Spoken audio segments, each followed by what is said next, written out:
भारत में भू आकृतियों, जलवायु और वनस्पति की भिन्नता के कारण मृदा भी अनेक प्रकार की पाई जाती है। हमारे देश में पाई जाने वाली मृदा के प्रकार हैं जलोढ़ मृदा, काली मृदा, पीली और लाल मृदा, लेटेराइट मृदा, वन मृदा तथा मरुस्थलीय मृदा। सबसे पहले बात करते हैं जलोढ़ मृदा की। यह मृदा देश की महत्वपूर्ण मृदा है क्योंकि यह हिमालय की 3 महत्वपूर्ण नदियों द्वारा लाए गए निक्षेपों से बनी है। यह नदियां हैं सिंधु, गंगा और ब्रह्मपुत्र।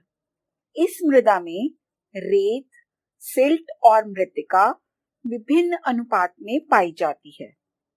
इस मानचित्र में आप देख सकते हैं कि जलोढ़ मृदा उत्तर भारत के मैदानों में पाई जाती है। यह वह क्षेत्र है जहां गंगा नदी अपने निक्षेप छोड़ती है। यह भारत का एक उपजाऊ क्षेत्र है।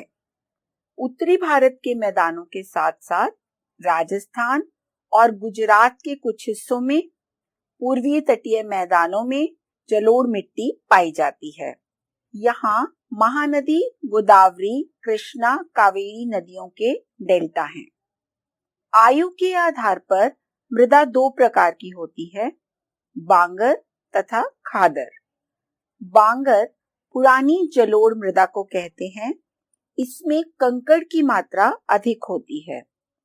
खादर नई जलोढ़ मृदा को कहते हैं। इसके कण ज्यादा महीन होते हैं तथा यह अधिक उपजाऊ होती है। जलोढ़ मिट्टी में पोटाश, फास्फोरस और चूना पाया जाता है। यह कृषि के लिए उपयुक्त मृदा होती है।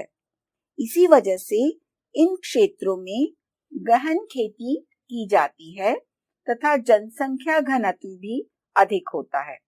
जाहिर है जहां लोगों को काम मिलेगा वहीं पर वह बसना पसंद करेंगे। काली मृदा। इस मृदा का रंग अक्सर काला होता है। इसे रेगर मृदा भी कहा जाता है। यह कपास की खेती के लिए सबसे उचित मृदा समझी जाती है। इसे काली कपास मृदा के नाम से भी जाना जाता है। जलवायु और जनक शैली का काली मृदा की संरचना में महत्वपूर्ण योगदान है। काली मृदा बहुत महीन कणों मृत्तिका से बनी है तथा इसमें नमी धारण करने की क्षमता बहुत अधिक होती है। इसके अलावा यह मृदा कैल्शियम कार्बोनेट, मैग्नीशियम, पोटाश और चूने जैसे पौष्टिक तत्वों से बनी होती है। गर्मी के मौसम में इस मृदा में दरारें पड़ जाती हैं, जिसके कारण इसमें वायु का संचार अच्छे से हो जाता है। मानचित्र में देखें, यह सारा क्षेत्र काली मृदा से बना है। इस क्षेत्र को दक्कन पठार भी कहते हैं। महाराष्ट्र, सौराष्ट्र, मालवा, मध्य प्रदेश और छत्तीसगढ़ के पठार में यह मृदा मिलती है। लाल और पीली मृदा। इस मृदा का लाल रंग आग्नेय और रूपांतरित चट्टानों में लोहा धातु के प्रसार के कारण होता है। इसका पीला रंग इसमें जल योजन के कारण होता है।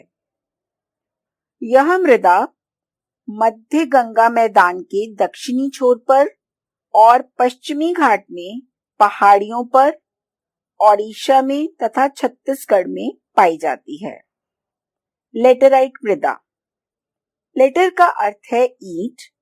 यह मृदा अधिकतर गहरी और अम्लीय होती है। यह अधिकतर दक्षिण राज्यों, महाराष्ट्र के पश्चिम घाट क्षेत्रों, ओडिशा, पश्चिम बंगाल के कुछ भागों में पाई जाती है। इस मृदा में ह्यूमस पर्याप्त मात्रा में पाई जाती है, लेकिन विरल वनस्पति और अर्धशुष्क पर्यावरण में इसमें ह्यूमस की मात्रा कम हो जाती है। इस मृदा की स्थिति के अनुसार इसमें अपरदन और भूमि निम्नीकरण की संभावना होती है। इस मृदा का निर्माण उष्णकटिबंधीय और उपोष्ण कटिबंध जलवायु क्षेत्रों में आर्द्र और शुष्क स्थितियों के एक के बाद एक आने के कारण होता है। मरुस्थलीय मृदा, इसका रंग लाल और भूरा होता है। यह आमतौर पर रेतीली और लवणीय होती है तथा इसमें ह्यूमस और नमी की मात्रा कम होती है। यह मृदा जल धारण नहीं कर पाती क्योंकि इसकी नीचे की परतों में चूने की कंकर की सतह पाई जाती है।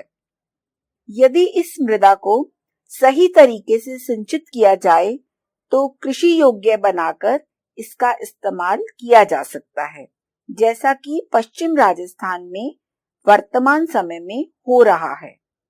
वन मृदा, यह मृदा आमतौर पर पहाड़ी और पर्वतीय क्षेत्रों में पाई जाती है, जहां पर वर्षा बहुत अधिक होती हो। इन मृदाओं के गठन में पर्वतीय पर्यावरण के अनुसार बदलाव आता है। यह मृदा ह्यूमस रहित होती है।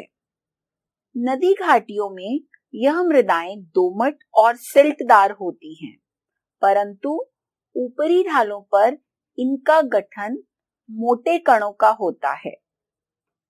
और अब बात करते हैं मृदा अपरदन और संरक्षण की। मृदा अपरदन क्या है?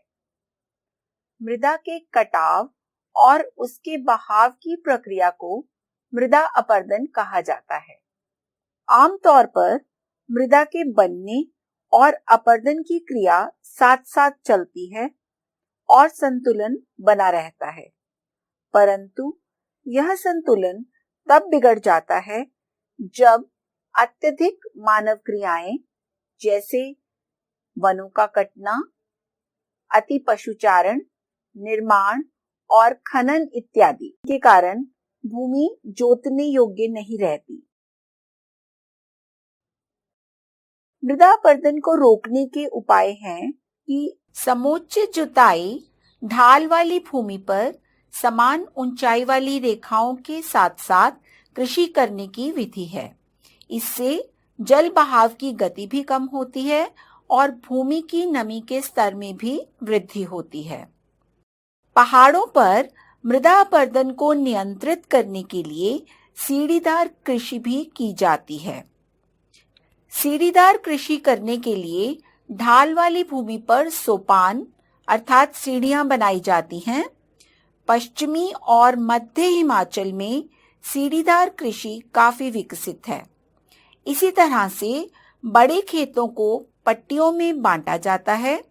फसलों के बीच में घास की पट्टियां उगाई जाती हैं। इस तरीके को पट्टी कृषि या स्ट्रिप फार्मिंग कहते हैं। यह भी मृदा अपरदन को रोकने में सहायक है। इसके साथ साथ पेड़ों को कतारों में लगाकर रक्षक मेखला बनाना पवनों की गति को कम करता है तथा मृदा अपरदन को बचाता है।